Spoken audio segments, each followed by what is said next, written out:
Today I wanted to share with you guys how to gear up at level 75. It's pretty straightforward. If you ever played Destiny before, then you will be really familiar with this system. So basically the way it works is once you hit 75, you start getting pieces of gear. And all the pieces of gear that are going to be starting to come in are going to be like green. You know, so it's going to throw you off at first because you're going to be expecting to get a bunch of like legendary looking items that are gold. That's not how it works in this game. It's very much like Destiny, where you're just going up in rating every time. So you see how this piece right here that I'm looking at, I'm wearing one that's rating 286. And the one that I just replaced it with is rating 276. So the main thing you're looking at only is the rating. You don't care about the stats that are in it. You're not trying to actually make a build yet. What you're trying to do is just get your rating up. And this is exactly how it is in Destiny. It's the same way, where you get gear just to replace it, just to get the rating up. It's a dumb system. I hate it, but this is just the way they built it. As far as getting the gear, you're going to be spamming a lot of flashpoints. You're going to be doing a lot of the group content, because especially if you do the matchmaking stuff, you will see that most of them have dailies and weeklies attached to it. So they give you tech fragments along with like a loot box that has potential gold gear in it. That way you can save that for later. Once you get to gear score 306, which is the highest tier right now. But working up towards that, so far I've been doing a lot of the just veteran flashpoints. I tried master mode, and master mode is pretty good. The main reason because you have an actual Trinity team setup that goes into that, so it makes it a little bit smoother to get through it. But I've noticed that the gear drops are not really that much better than in veterans. So I think it's probably better to just spam the veteran ones, because you can run through that with 4 DPS pretty easily. Depending on the group, because if you land up with a bunch of low level people, then it could be a problem.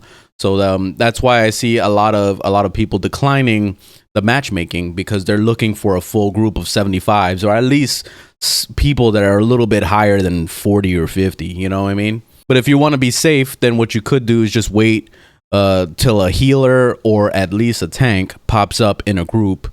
Makes it much smoother when they know what they're doing. You can also get gear from the Renown. So there is that too. There is a vendor in the same spot where the dude that sells exclusive stuff every week, every Monday and Friday, he has like a bunch of gear pieces that he sells for cheap, or at least cheaper, even though it's really expensive still.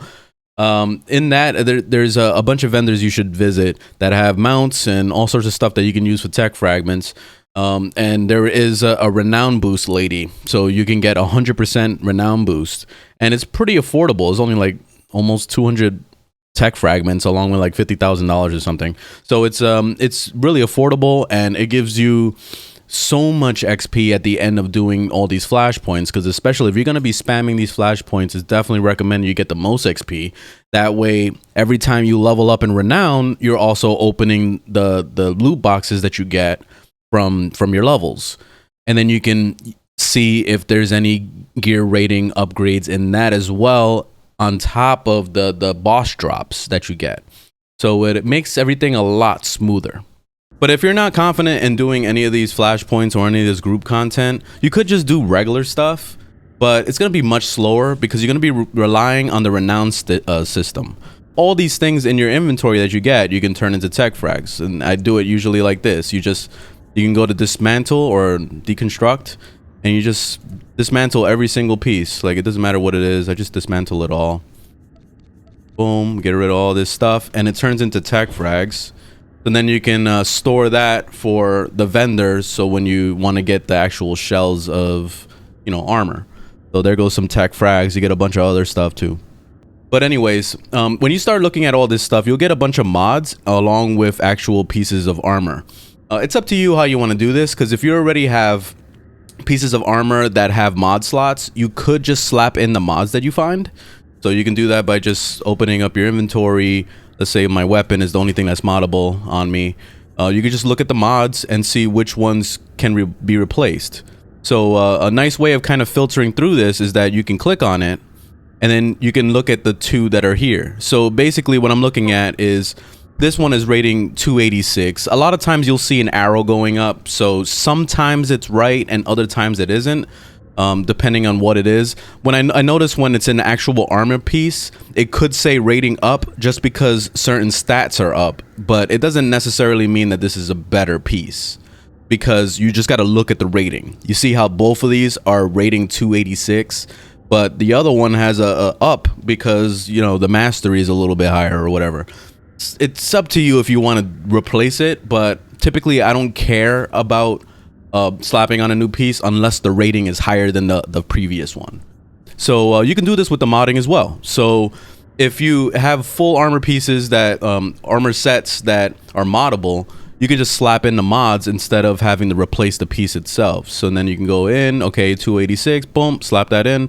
This one, 286, slap that in. But you know what I mean? And just keep it going like that. It's pretty simple.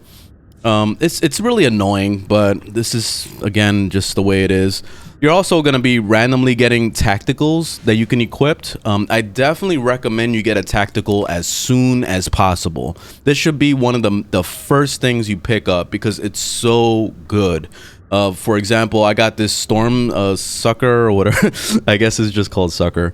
It's really awesome because basically it turns Volt Rush, which is this ability down here. It's like the zap, and it has 3 charges. It turns it into a heal.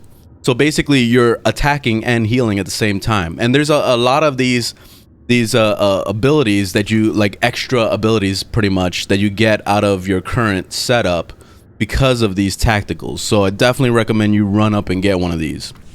And then when you're over at the fleet, you can pick up new gear at the supplies section. So all the way in the back end of it, there's going to be a bunch of vendors that are tailored for picking up your gear. It's going to cost 3,000 tech fragments, which you'll get most of it from flashpoints.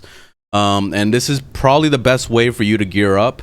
And you can run through most of these really quick, especially like the veteran flashpoints. And the main flashpoints I'm always spamming is these 3: the Thesis, the Hammer Station, and the Mandalorian Raiders. Those are like the easiest 3 to spam over and over.